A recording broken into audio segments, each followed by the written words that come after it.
Hello friends, आपका स्वागत है एग्रीकल्चर कॉलेज BAU में। आज हम लोग पढ़ने वाले हैं the living world. The living world में पहला आता है एनिमेट। एनिमेट हम लोग किसे कहते हैं? तो एनिमेट मतलब हो गया लिविंग, ठीक है। इन एनिमेट जस्ट उसका सिनोनिम्स नॉन लिविंग। अब देखिए तीसरा, ये बहुत ही इंपॉर्टेंट है, सिस्टमैटिक्स। सिस्टमैटिक्स क्या होता है? Taxonomy plus phylogeny. अब टैक्सोनॉमी को फर्दर डिवाइड किया गया है तीन में, ठीक है। Identification, nomenclature and classification. Identification मतलब क्या होता है? जैसे किसी भी चीज़ को a process by which an organism is recognised from other. किसी भी चीज़ को हम रिकॉग्नाइज करें अदर से, ठीक है।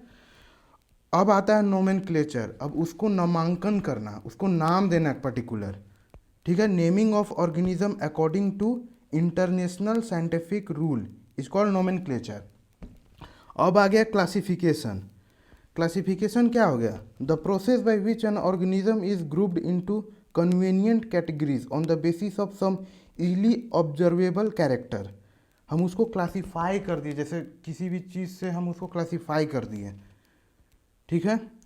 मेन इसमें इंपॉर्टेंट है सिस्टमेटिक्स में फाइलोजेनी। फाइलोजेनी मतलब होता है एंसेस्ट्रल रिलेशनशिप, ठीक है। अब characteristics of living. Living beings का क्या मतलब, लिविंग का क्या कैरेक्टरिस्टिक है? टोटल इसमें 5 है, ठीक है। अब 5 कैरेक्टरिस्टिक्स तो है, जिसमें से ये पहला दोनों जो कैरेक्टरिस्टिक है ये नॉन डिफाइनिंग कैरेक्टरिस्टिक है, ठीक है। ये दोनों नॉन डिफाइनिंग, और ये तीनों क्या है? ये तीनों है डिफाइनिंग। अब देखिए ग्रोथ। तो ग्रोथ होता है बेसिकली दो तरह का। इंट्रेंसिक, इन मतलब अंदर, इनसाइड ग्रोथ, और एक्सट्रेंसिक मतलब हो गया आउटसाइड ग्रोथ।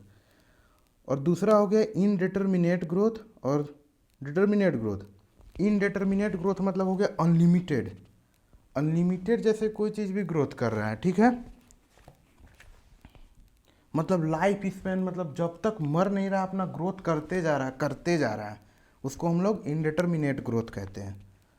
अनलिमिटेड ग्रोथ और डिटर्मिनेट ग्रोथ, जैसे अब हम लोग का हो गया हाइट, ठीक है। अब हाइट हो गया तो क्या है? हाइट, हाइट एक टाइम के लिए हम लोग का लिमिटेड हो जाता है, तो वो नहीं बढ़ेगा, ठीक है। In majority of higher plants and animal growth and reproduction are mutually exclusive event.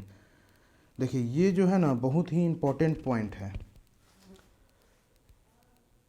Exclusive event इसलिए कह रहा है कि जैसे अब हम लोग हैं, ठीक है, reproduction is something different from growth but in unicellular organism.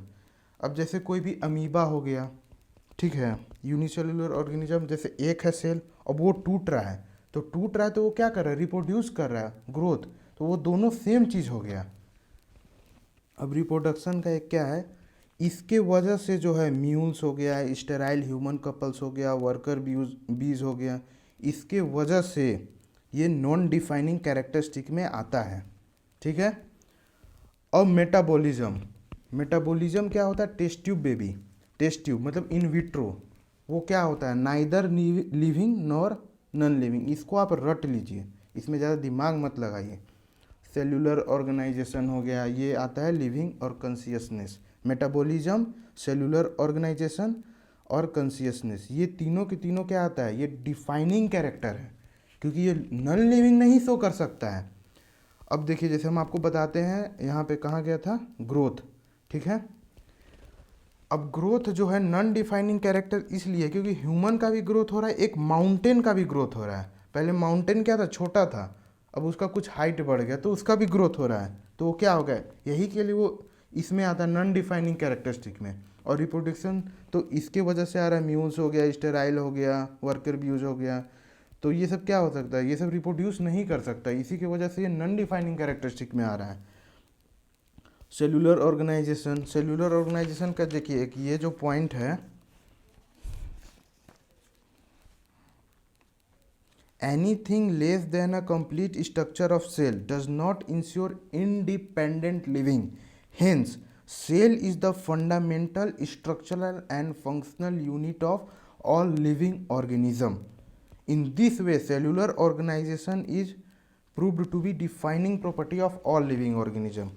अब देखिए सबसे बड़ा पॉइंट है कॉन्शियसनेस। क्वेश्चन आता है तो इससे आता है, कॉन्शियसनेस से। ये बहुत ही इम्पॉर्टेंट है, आप इसको ध्यान में रखिएगा। अब कॉन्शियसनेस मतलब क्या होता है? Consciousness is the most obvious and technically complicated feature of all living organism. जैसे एक बॉडी है, ठीक है, तो अब कोई आपके बॉडी में बर्फ ला के सटा दिया तो आपको फील हो रहा है कि ये ठंडा है, तो ये क्या होगा? कॉन्शियसनेस, जो कि एक नॉन लिविंग का ये कैरेक्टरिस्टिक नहीं है, ठीक है। All organism from the prokaryote to complex eukaryote show consciousness to environmental cues. अब इसमें आता है एक पॉइंट सेल्फ कॉन्शियसनेस। ये सिर्फ और सिर्फ ओनली ह्यूमन के पास है ये कैपेसिटी। अब जैसे कि एग्जांपल आपको लेके बताते हैं, एक डॉग हो गया, ठीक है, कुत्ता। तो कुत्ता को, जैसे आप घर में कुत्ता रखे हैं, ठीक है, तो देखते हैं आपके घर के आदमी को आप पे कभी नहीं भौंकेगा, लेकिन देखिएगा बाहर के आदमी आ जाएगा भौंकने लगेगा, ठीक है। जब देखिएगा, जब मन किया सो गया, जब मन किया उठ गया। और ह्यूमन का क्या है? रात हुआ तो सोया, सुबह हुआ तो उठा। ये होता है सेल्फ कॉन्शियसनेस, जो कि सिर्फ ह्यूमन में पाया जाता है।